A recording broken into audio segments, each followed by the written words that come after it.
Katanya personal branding itu gampang, cukup jadi diri sendiri. Tapi kadang kita udah coba jadi diri sendiri dan jadi apa adanya. Justru tuh orang nggak kenal, bahkan juga nggak inget kita tuh seperti apa. Kenapa ya? Apa personal branding itu harus berpura-pura? Atau sebenarnya gimana sih? Buat yang belum kenal siapa gue Toma. Gue seorang pekerja kreatif, dan di video ini gue akan bahas apa, kenapa, dan gimana caranya buat personal branding.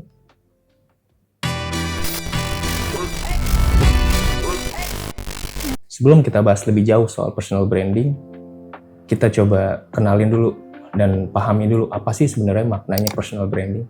Personal branding itu adalah bagaimana orang itu melihat, mengenal, atau mengingat atau bahkan merasakan kehadiran kita. Karena di dunia nyata ataupun di sosial media, itu kan sebenarnya yang dilihat itu bukan cuma niat kita, tapi lebih ke apa yang kita tunjukin, tindakan apa yang kita lakuin, dan sinyal apa yang kita kirim ke orang-orang. Jadi bukan hanya sekedar apa adanya, tapi apa yang tampak dan dirasain sama orang-orang ini. Saat mau nge-branding dirinya, banyak tuh orang bilang dengan santainya, ya udah, gue mah apa adanya. Padahal ketika lo apa adanya, justru impact-nya tuh bakal bikin orang bingung sama lo, bikin orang gak respect sama lo, gak tahu lo seperti apa. Bahkan pesan yang pengen lo sampein akhirnya gak nyampe. Mau sampai kapan apa adanya ini dijadiin alasan. Karena dengan jadi apa adanya tanpa terarah, itu tuh sama aja ngebiarin orang lain tuh menilai diri lo tanpa arahan. Jadi ya sebebas-bebasnya mereka, dan itu akan bikin orang again salah nangkep. Misalnya nih ya, lu aslinya atau apa adanya lu adalah orang yang cuek dan jarang senyum, bisa jadi orang tuh nangkepnya lu adalah orang yang sombong. Atau misalnya lu adalah orang yang pendiam, bisa jadi orang tuh nangkepnya lu adalah orang yang gak punya pendapat, karena lu gak pernah ngomong, lu gak pernah berkontribusi dalam diskusi misalnya.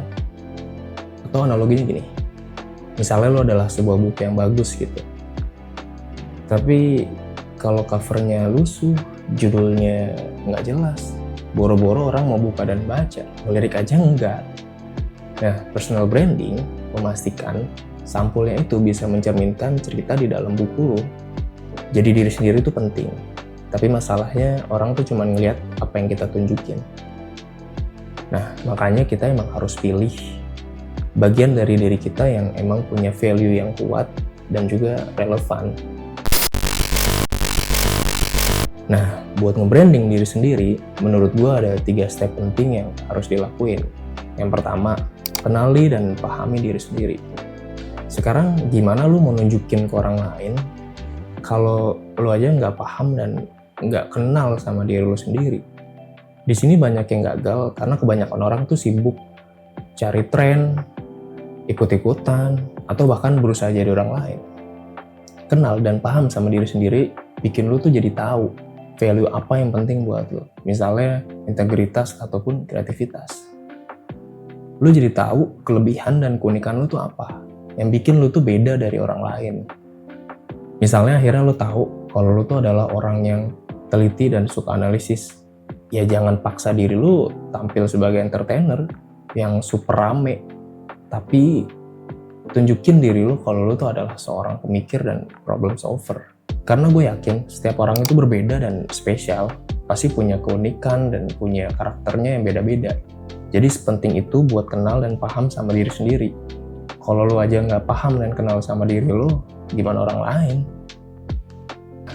Abis lo kenal dan paham sama diri lo, step selanjutnya adalah pilih bagian dari diri lo yang otentik dan relevan, yang sesuai dengan tujuan dan audiens lo. Kenapa? Ya karena nggak semua sisi diri lo tuh cocok ataupun perlu ditunjukin ke semua orang. Misalnya bego-begoan, lo adalah orang yang penyayang dan sabar. Tunjukin itu kalau lo pengen dianggap sebagai mentor ataupun leader yang hangat. Atau misalnya lo detail dan sistematis. Tunjukin itu kalau lu pengen dianggap project manager yang handal, karena itu yang dibutuhin. Jadi bukannya aku tunjukin semua sisi diriku apa adanya, tapi lebih ke memilih sisi yang tepat untuk konteks yang tepat. Kalau lu udah pilih sisi yang paling otentik dan relevan, berikutnya adalah waktunya lu tonjolin sisi tersebut dengan konsisten. Dan ini yang sering dilupain. Padahal yang kita tahu, yang namanya personal branding itu nggak bisa instan. Orang tuh butuh melihat pola yang sama terus-menerus sampai akhirnya mereka notice dan inget. Contohnya misalnya, lu pengen dikenal sebagai orang yang kreatif, tapi lu cuma nunjukin kreativitas lu di satu project, tapi project yang lainnya nggak ada hubungannya sama kreativitas. Atau misalnya kita ngomongin karakter, lu pengen dianggap sebagai orang yang tegas dan bijak gitu. Nah, jangan kadang lo tegas, kadang meledak-ledak, orang jadi bingung karena lo nggak konsisten. Karena konsistensi itu bikin pesan ataupun karakter yang lo sampein tuh lebih kuat. Dan bikin itu jadi mudah diingat sama orang. Tanpa itu, orang tuh akan bingung, lo tuh sebenarnya siapa.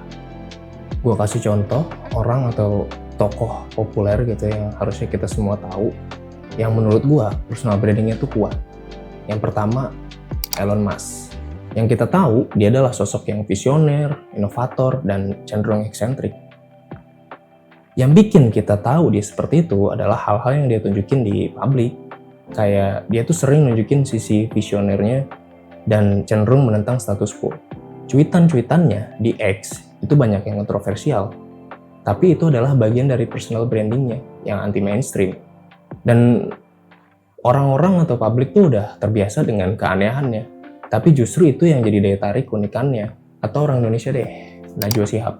Dia tuh dikenal sebagai jurnalis yang punya sikap tegas, kritis, dan berintegritas. Ya karena dia konsisten buat jadi suara publik buat mempertanyakan kekuasaan. Gayanya tuh jelas, cerdas, tegas, kritis, tapi tetap santun. Dan itu tuh sinkron dia tunjukin di berbagai media, kayak TV, sosial media, bahkan di acara offline. Dan bagian yang dia tonjolkan tuh jelas, idealismenya, keberaniannya, dan integritasnya. Kalau lu udah lakuin dan terapin 3 hal tadi, ada satu hal yang gak kalah pentingnya. Pastiin semua hal tadi itu beneran bagian dari diri lu. Bukan acting, atau bukan cuma pura-pura, atau bahkan bukan cuma ikutan tren yang gak sesuai dengan diri lu. Atau bukan cuma pencitraan palsu. Misalnya, lu pengen dikenal sebagai orang yang visioner dan punya banyak ide. Padahal, lu itu orang yang gak suka mikir strategis. Atau lu pengen dikenal sebagai orang yang ramah di dunia nyata atau di sosial media gitu. Padahal lu tuh orangnya cuek dan gak peduli dan cenderung jutek kalau ketemu. Masalahnya pencitraan palsu tuh cepet ketahuan. Dan yang lebih berat lagi, lu terjebak terus-terusan buat acting dan buat berpura-pura biar pencitraan lu gak runtuh. Dan efeknya ya lo akan capek sendiri. Jadi kesimpulannya, jadi diri sendiri itu bukan personal branding. Tapi jadi diri sendiri yang strategis, itu baru personal branding. Bukan palsu atau bukan juga semau gua. Tapi pilih sisi terbaik dari diri lo yang pengen orang lihat dan orang inget. Oh iya, kayaknya gue kelewat sesuatu. Ketika ngomongin personal branding, pasti banyak orang yang mikir personal branding itu cuma buat influencer, konten kreator, terus bikin konten biar terkenal. Padahal sebenarnya enggak. Karena personal branding itu relevan buat siapa aja dan buat apa aja. Nggak harus related ke konten. Ya karena kita tuh makhluk sosial. Mau atau enggak, sadar atau enggak, sengaja atau enggak, orang lain tuh akan ngebentuk persepsi tentang diri lu. Karena setiap kali orang ketemu lu, denger cara lu ngomong, baca email lu, atau bahkan ngeliat postingan lu, orang tuh udah menilai, ini orang seperti apa ya? Karena pada akhirnya, personal branding itu juga akan kasih dampak positif ke lu. Kayak misalnya membuka peluang. Orang itu akan lebih percaya dan tertarik sama orang yang punya karakter yang jelas, value yang jelas, atau bahkan ke diri lu sendiri. Lu tuh jadi lebih punya arah dan lebih percaya diri. Misalnya dalam mengambil keputusan, atau nentuin project mana yang sesuai dengan value atau karakter lu. Atau bahkan lu jadi lebih bisa bersikap atau bicara atau berperilaku dengan tepat Ya karena lo udah kenal dan paham sama diri lo sendiri. Pada akhirnya, personal branding itu bukan cuma buat konten, tapi buat siapa aja yang mau dikenal dengan cara yang tepat. Buat siapa aja yang mau buka peluang, buat siapa aja yang mau dikenal dan diingat karena kualitas yang dia pilih sendiri. Nah, sekarang coba pikir, bagian mana dari diri lo yang paling otentik dan yang paling ingin orang lain ingat? Coba tulis di kolom komen. Itu aja dari gua, makasih udah nonton sampai habis. Sampai jumpa di konten Mentah Otak episode lainnya. Jangan lupa like, comment, share, and subscribe.